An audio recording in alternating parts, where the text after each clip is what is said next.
Bonjour à tous, Monsieur le Président de la métropole du Grand Lyon, merci d'être là.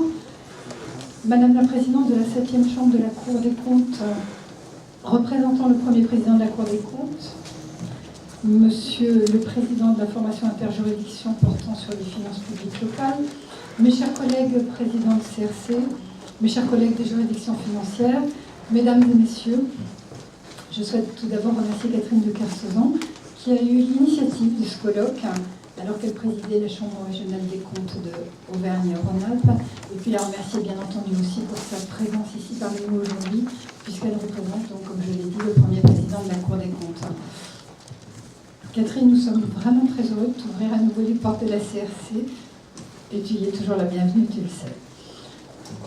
Remerciements aussi à M. Bouvier, président de la Fondafip, et à Mme Esclasson, secrétaire générale de la Fondafip, l'association des fondations françaises des finances publiques, qui nous ont beaucoup aidés et qui sont partie prenante à cette rencontre.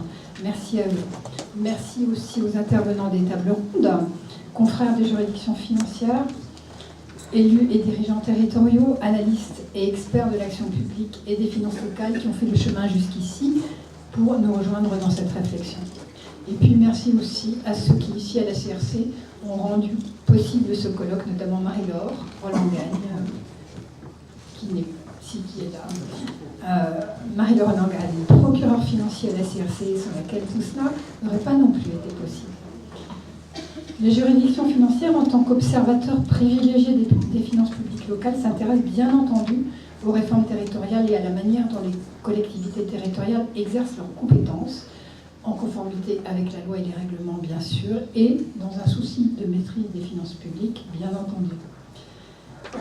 Le développement économique, objet de notre réflexion aujourd'hui, est une compétence qui leur est chère.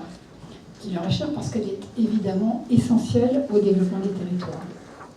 Or, deux lois récentes, vous le savez, ont profondément redessiné cette compétence. La loi MAPTAM, d'abord, la loi de modernisation de l'action publique territoriale et d'affirmation des métropoles, qui date de janvier 2014, et puis la loi portant nouvelle organisation territoriale de la République, la loi NOTRe, qui date du 7 août 2015. Ces deux lois ont conforté le rôle économique des régions et des métropoles et supprimé la clause de compétence générale des régions et des départements.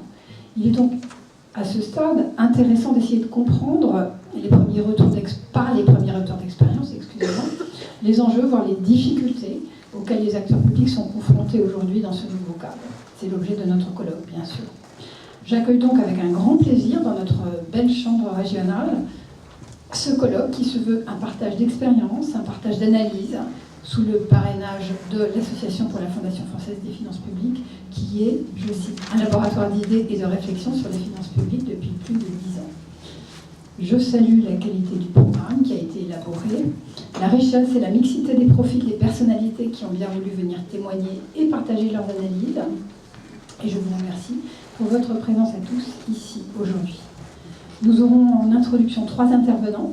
Catherine de Kersauson, qui représente le Premier Président de la Cour des comptes, Monsieur Kimmelfeld, que tout le monde connaît ici et qui est président de la métropole du Grand Lyon, et puis Michel Bouvier, qui est le président de la Fondafip.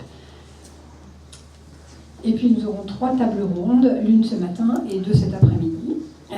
Et sans plus attendre, je cède la parole à Catherine de Kersauson, présidente de chambre à la Cour des comptes et représentant le Premier Président, et la remercie à nouveau chaleureusement d'être venue à Lyon aujourd'hui, ou revenue à Lyon aujourd'hui.